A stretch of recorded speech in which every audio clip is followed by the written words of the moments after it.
J'espère que tout le monde entend bien. Je suis désolé pour la lumière, je suis au bureau, puis on n'a pas beaucoup de lampes, donc je m'en suis mis une en pleine gueule.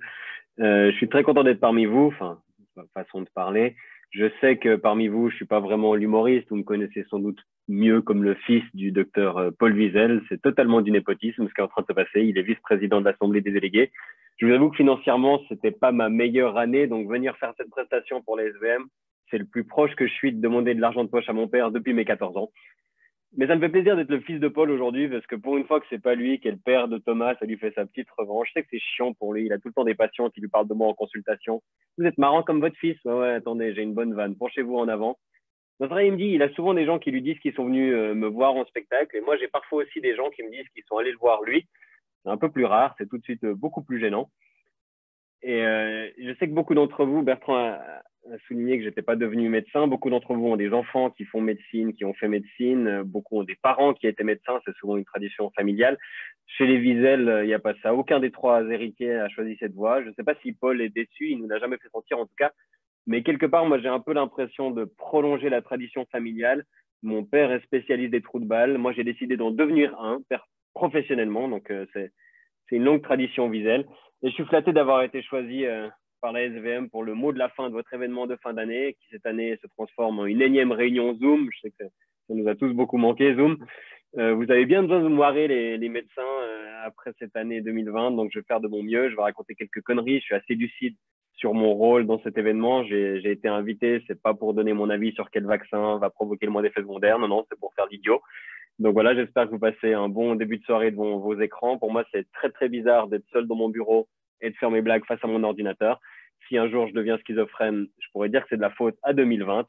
Quelle année, quelle année. Moi, je compatis un peu pour vous. Je pense que le plus chiant en tant que médecin en 2020, c'est pas quand ils ont fermé les cabinets, c'est pas quand ils les ont rouverts, mais que pour les urgences ou quand on vous a imposé des protocoles d'hygiène dignes de Tchernobyl. Je pense que le plus chiant pour vous cette année, c'est le fait que tout le monde parlait de santé et de médecine tout le temps. Et moins les gens y connaissaient quelque chose, plus ils en parlaient. Sur les réseaux sociaux, en privé, dans les médias. Il y a même Pierre-Yves Maillard qui venait redonner son avis sur la politique de santé du canton de Vaud. Je sais qu'à vous tous, ça vous a fait ressurgir des cauchemars. La vraie deuxième vague pour les Toubib vaudois, c'était le retour de Maillard. Ah, puis ça a dû être tellement casse-couille pour vous de devoir expliquer 30 fois par jour que non, c'est pas parce qu'ils ont lu ça sur Facebook que c'est vrai, c'est pas parce qu'un dermato en Pologne a dit que le masque était dangereux, que c'est un complot du gouvernement, que non, le vaccin va pas permettre à Bill Gates de vous contrôler à distance. Vous avez dû déployer des trésors de pédagogie avec vos patients, vos proches, vos amis qui venaient avec plein de questions.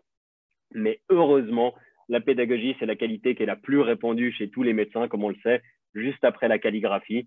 Bon, il y a quand même des points positifs à 2020. Après des années à être fâché chaque année contre Tarmed, cette fois vous êtes fâché contre Covid, ça change d'anagramme, ça vous change un peu, c'est bien.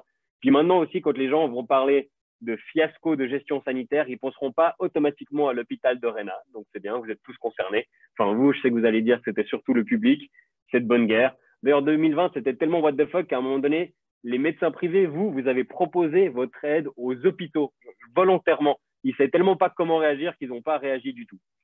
Donc voilà, ce soir, on a passé un événement de la SVM qui a commencé avec Pierre-André Repon, votre secrétaire général, avec son enthousiasme caractéristique, avec son costard et son air très solennel. J'ai cru qu'il était secrétaire général des pompes funèbres, avec la planète en arrière-plan. Là, quand il parlait, j'ai cru qu'il nous parlait de l'au-delà. Je suis très content de vous retrouver.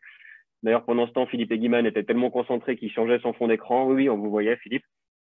Alors, Philippe Guimane qui nous a parlé d'abord d'une année très particulière. Dans le programme, c'est précisé en parenthèse Covid-19, au cas où on n'avait pas compris pourquoi l'année était particulière. Je ne sais pas s'il y a beaucoup de gens sur la planète qui ne le savent pas. Alors, des médecins en Suisse, je pense qu'ils le savent, à part peut-être 2-3 podologues en Argovie. En tout cas, Guimane, c'était son année. Cette année, il vous a bien représenté dans les médias. Certains, ils ont décidé de faire le confinement à leur chalet, dans leur maison de campagne. Et Guimane, il s'est confiné directement dans la tour à médias. C'est plus simple. Je n'avais pas vu autant un toubib posé en blouse avec un stéthoscope sur l'épaule depuis l'époque George Clooney de Urgence. Je ne sais pas si les journalistes, ils avaient besoin de quelqu'un pour critiquer les décisions sanitaires. Paf, et Guimane, c'est speed dial numéro 1 sur le clavier. Je pense qu'à 24 heures, il commençait chaque séance de rédac en se disant, bon, qui c'est qui appelle Guimane aujourd'hui? Je sais pas, en général, quand un médecin il est autant dans les médias, c'est qu'il a tué 150 personnes ou regardé un match de foot pendant une opération. Donc, chapeau, Philippe. Ensuite, il nous a dit que le Covid-19, c'était pas une surprise pour les épidémiologistes. Ça, j'adore entendre. Tous les politiciens nous disent qu'il n'y avait aucun moyen de prévoir ça, c'est un énorme choc. Et les épidémiologistes sont là, non, non, nous, on savait. C'est les mecs qui sont assis derrière dans la voiture et quand tu as raté la sortie d'autoroute, ils disent c'était à droite si jamais. Moi, je sais qu'il y a certains qui ont essayé d'alerter. pas ma faute si les épidémiologistes, quand ils commencent à parler, on lâche au bout de la deuxième phrase. Mais vous avez entendu, Egiman, il prononce le nom de Joe Biden, ils disent Binden. Pour Egiman, c'est Joseph Binden qui a gagné la présidentielle américaine. Je crois qu'il est généraliste à Chafouz, lui. Puis après, il a dit, parlons un peu de physiopathologie. Puis j'ai plus rien pigé pendant 8 minutes. Ce que j'ai retenu, c'est qu'il écoute les leçons d'adieu de professeur pendant qu'il fait un footing. On n'est pas tous pareils, hein, Philippe. Moi, quand je fais un footing, c'est pour me vider la tête. C'est pas pour apprendre plus de choses sur l'induction des interférons par le SARS-CoV-2. Moi, quand je fais un footing, j'écoute de la musique. C'est pour pas entendre mon rythme cardiaque qui dit ne fais pas de footing.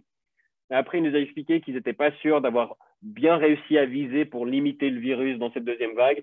Alors, si vous aviez encore un doute, mon agenda de spectacle confirme, non, vous n'avez pas super bien visé. Il nous a parlé du Corona Graben.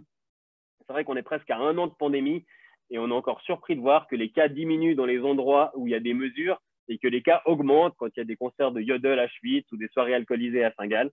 Et il nous a proposé la solution du testing de masse qui pourrait, soi-disant, éteindre l'épidémie en quelques semaines, comme en certains pays d'Asie. Alors oui, je propose qu'on fasse ça au lieu de faire jour-nuit avec les restos et les limites de rassemblement pour les 9 prochains mois. Ensuite, on a eu le débat avec Didier Pittet, son ordinateur qui s'éteint pile au moment où il devait parler. Visiblement, il n'a pas mis à jour son antivirus. Je suis en pleine forme. Ouais, c'était Pittet, le seul toubib qu'on a plus vu dans les médias que Philippe Eguiman, professeur Didier Pittet. Lui, c'était pas la tour Tamedia, c'était la tour RTS où il a fait son confinement. Il était tellement souvent au 19-30 qu'ils lui ont proposé le poste après le départ de Darius. Donc Pittet, il a fait rêver toute la ménagère toute l'année. Il y avait Brad Pitt dans leur tête, maintenant il y a Prof Pitt. Puis il est censé être médecin-chef au HUG, je sais pas quand il a encore le temps de passer dans son service. Je pense les jours de paye, sûrement. Non, on sait que Pittet, l'argent, ça ne l'intéresse pas. On l'a entendu dans tous les médias, il a fait don du brevet du gel. Selon ses calculs à lui, s'il avait reçu 0,1 centime par flacon vendu, il gagnerait 1,7 milliard de francs par an. J'ai quand même vérifié les calculs, ça sous-entendrait que chaque personne sur Terre consomme 218 flacons de gel hydroalcoolique par an. Genre un tous les 2 jours par personne. Je crois qu'il surestime un peu le succès de son invention, Pittet. J'espère, docteur Pittet, que vous êtes plus doué pour calculer les courbes épidémiologiques que les revenus fantaisistes de votre brevet. Ces temps, il dit dans la presse qu'on doit utiliser 1 flacon de gel hydroalcoolique par personne par jour. Tu te douches avec, Didier? Tu fais quoi? Moi, je suis content qu'ils soient en visio, parce que sinon, on le sentirait d'ici. Et 2020, c'est la meilleure année pour les alcooliques. Ils arrivent au boulot, ah, t'as encore picolé hier. Non, je fais super attention aux gestes barrières. D'ailleurs, Pittet, on l'a vu dans tous les médias, montrer comment se laver les mains. J'ai découvert que ça faisait 30 ans que je faisais faux. Je crois que mon père m'a mal appris. Paul, prénom d'emprunt. Impardonnable. Il était sur toutes les chaînes, Pittet, à nous faire les petits gestes, là, comment il fallait faire. C'était la chorégraphie de l'année. Moi, je galérais déjà avec la SketchUp et Macarena. Puis là, il n'y avait même pas de parole, il n'y avait rien, j'étais nul. Par contre, j'ai découvert sur sa page Wikipédia que c'est pas l'inventeur du gel hydroalcoolique qui est disponible, lui, depuis 1965. Lui, c'est juste la personne qui a découvert que ça marchait bien et qu'on devait l'utiliser. Donc, il a fait sa carrière avec l'invention d'autres. C'est un peu le Gad Elmaleh de la médecine. Maintenant, il a été engagé par Macron et depuis qu'il est parti en France, la France gère mieux l'épidémie que nous. Donc, il faut que tu reviennes, Didier, maintenant. Et il a même eu le temps d'écrire un bouquin. Je ne sais pas si vous avez vu, il était discrètement dissimulé dans l'arrière-plan de son truc Zoom. Comme ça, à chaque fois qu'il fait une visio, les gens le voient. Il a écrit un bouquin que j'ai à la maison, que j'ai même pas eu le temps de le lire. Et lui, il a eu le temps de l'écrire. Alors que moi, j'ai zéro responsabilité dans cette crise. Son livre, il s'appelle Vaincre les épidémies. Et il est sorti le 22 octobre, juste avant la deuxième vague. C'est le mec à la mi-temps, il vient t'expliquer comment il a gagné le match. C'est comme si le capitaine du Titanic, il avait publié Traversée d'Atlantique au moment de percuter l'iceberg. Aujourd'hui, il nous a dit que le virus est devenu hyper endémique. Je ne sais pas ce que ça veut dire, mais je sais que ce n'est pas bon signe. Et il disait ce matin dans la matinale sur la première qu'il fallait aller se faire tester au moindre symptôme. Bon, le problème maintenant, c'est qu'il y a tout qui est un symptôme du Covid. Je sais pas, moi j'ai 31 ans, je pense qu'il n'y a pas un jour où j'ai pas au moins un des symptômes du Covid. Alors pour des gens de votre âge, vous en seriez à 8 tests par jour par personne. Puis vous souleviez le problème que les gens ont peur de se faire tester. Qu'est-ce qu'il faut faire? Didier Pittet nous dit qu'il faut les soutenir économiquement. Alors ça marche en France. En Suisse, on a Maurer et Parmelin qui sont assis sur la caisse. Si on demande de l'argent en français, ils envoient Maurer. Si on demande de l'argent en allemand, ils envoient Parmelin. Comme ça, ils n'ont jamais besoin de payer. J'ai appris aujourd'hui que Didier Pittet avait 6 enfants.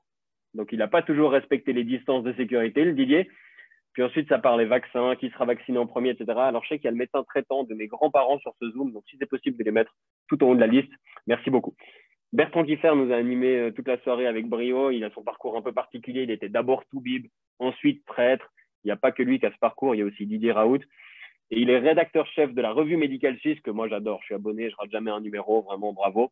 J'ai appris dans une interview qu'il a fait des apnées du sommeil pendant 15 ans avant de réussir à les diagnostiquer. Donc, on comprend pourquoi il a arrêté d'exercer la médecine. C'était pas son fort. De toute façon, un médecin philosophe, je pense qu'il n'aurait pas pu être Toubib à l'ère de Tarmed, quoi. Docteur, j'ai mal au genou, mais comment va votre âme d'abord? On n'a pas le temps. Je sais pas, ça rentre dans quelle case? Bilan théologique du patient et de ses vies antérieures pendant 3 heures. Puis à un moment donné, il a interrompu Eggman parce qu'il ne voyait pas les slides. Alors, c'est parce que vous regardiez avec les yeux, Bertrand, pas avec le cœur.